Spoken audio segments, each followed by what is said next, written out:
O assunto do momento, pelo menos o que tem rodado na internet durante esses 2 dias, é sobre, infelizmente, o falecimento da bispa Keila Ferreira da Assembleia de Deus do Brás. Quero trazer para você algumas informações importantes e uma reflexão profunda sobre tudo isso que está acontecendo. Antes de mais nada, eu quero fazer uma pergunta que talvez te incomode um pouco. Você já parou para refletir sobre o que acontece dentro de um velório, não só pela perca de uma vida, mas por aquele momento, o que ele simboliza? A Bíblia nos diz que é melhor ir na casa onde há luto do que na casa onde existe festa. Porque é justamente nesse lugar, diante do fim de todas as coisas, que nós somos forçados a olhar para a nossa própria existência e refletir sobre o que a vida significa e sobre o que a morte significa para cada um de nós.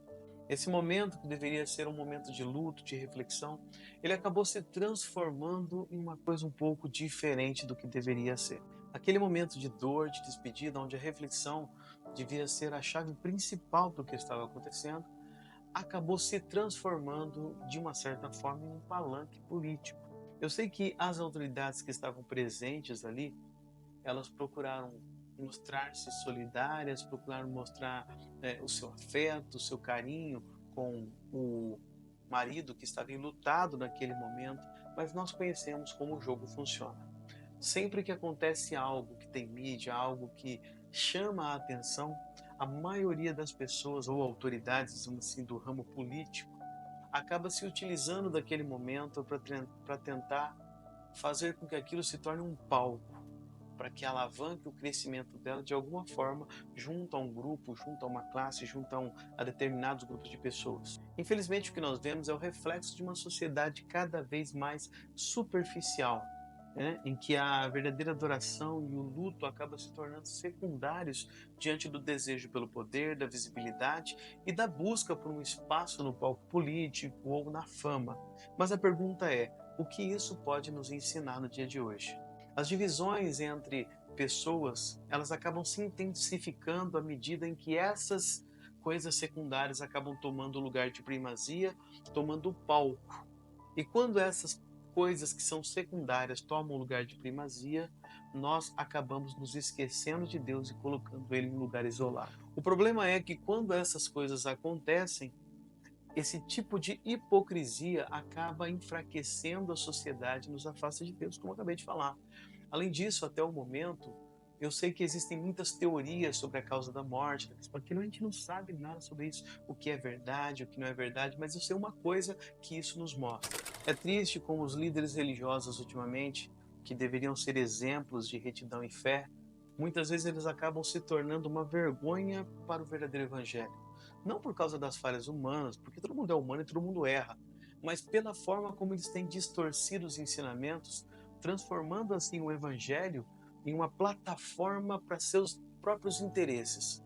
E no final, o que mais importa é o quanto arrecada e não quantas pessoas tiveram as suas vidas transformadas através do evangelho que deveria ter chegado até a vida delas.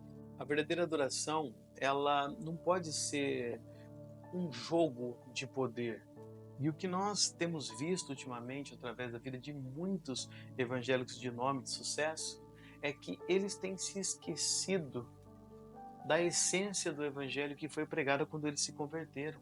Eu tenho certeza que a maioria dessas pessoas, quando se converteram, elas tiveram um encontro verdadeiro com Deus. Mas assim como Saul, no decorrer da história, elas começaram a olhar, ou melhor dizendo, tirar os olhos de Jesus, e a partir do momento em que os olhos saem de Jesus, elas começam a observar as coisas que estão ao redor, e essas coisas que estão ao redor, elas tendem a encher os nossos olhos, e quando isso acontece, Deus automaticamente desaparece da frente da nossa visão e nós começamos a olhar somente para aquilo que é futilidade, e aquilo que é futilidade toma o controle do nosso coração. E muitas dessas pessoas que são grandes hoje em dia, eu tenho certeza que quando se converteram, essas pessoas realmente elas tinham o desejo de buscar a Deus. Elas tiveram aquela experiência com Deus porque precisavam ser mudadas, precisavam ser transformadas, mas quando começa a aparecer dinheiro, quando começa a aparecer poder, as pessoas elas começam a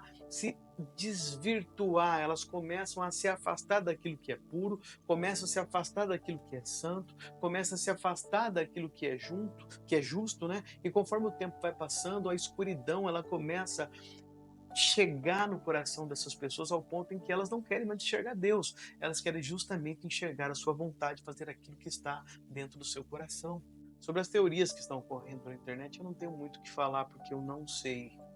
Eu não sei qual é a verdade, eu não sei o que realmente aconteceu. Cada um vai lá e dá o seu parecer acerca daquilo que eles ouviram ou que eles acreditam que possa ser, mas eu não sei. O que eu posso trazer para vocês é justamente isso, que as lideranças que deveriam trazer o evangelho, trazer a palavra, trazer a mensagem de Jesus Cristo, têm deturpado isso a tal ponto em que Jesus Cristo tem desaparecido das mensagens e o egocentrismo, o eu, tem tomado lugar de destaque. E por isso as pessoas estão andando na escuridão, procurando uma saída, procurando o que fazer, mas elas não têm encontrado Jesus nas palavras, elas não têm encontrado Jesus nas ações, elas não têm encontrado Jesus no amor ao próximo, porque isso tem desaparecido do meio da igreja, do meio do povo de Deus. Não estou generalizando, falando que todo mundo está nessa. Não estou colocando todo mundo dentro do mesmo barco. Estou falando que existem um grupo de pessoas que têm poder e autoridade e que poderiam utilizar esse poder e autoridade, conhecimento, mídia,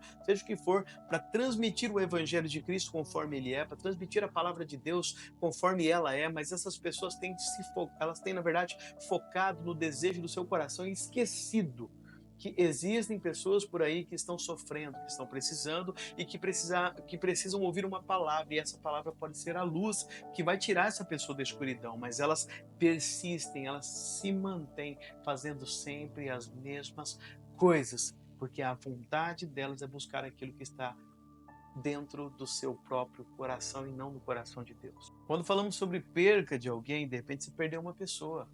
Eu sei que a dor da perda, ela é grande, mas por mais difícil que ela seja, nós precisamos fazer uma reflexão sobre a vida e sobre a morte para que nós venhamos voltar à nossa essência. Nós devemos olhar para dentro do nosso coração e questionar o que nós estamos fazendo com o tempo que nos foi dado. Estamos vivendo de maneira verdadeira ou estamos apenas seguindo as distrações e as ilusões que o mundo coloca diante de nós? Você está realmente disposto a acordar? Está disposto a olhar para dentro de você e refletir sobre o que realmente importa? O tempo está se esgotando e se nós não começarmos a viver da maneira mais autêntica, mais fiel àquilo que é eterno, vai ser tarde demais. Eu te convido hoje para refletir sobre a sua vida, sobre suas escolhas, sobre o que realmente está guiando o seu coração. Se você sente que você está pronto para mudar, para se voltar realmente para aquilo que importa, eu quero te fazer um convite muito especial. Se inscreva nesse canal. Aqui você vai encontrar reflexões profundas, genuínas, que eu tenho certeza que Deus vai falar profundamente com você. E lembra-se de uma coisa: o tempo está passando e a mudança ela começa com você. Ainda há tempo para você se voltar para o verdadeiro evangelho, para que Deus possa invadir o seu coração, mudar e transformar toda a sua história. De repente, o seu início, de repente, a sua nova vida, de repente, a sua nova perspectiva acerca das coisas começa hoje. E isso depende de você.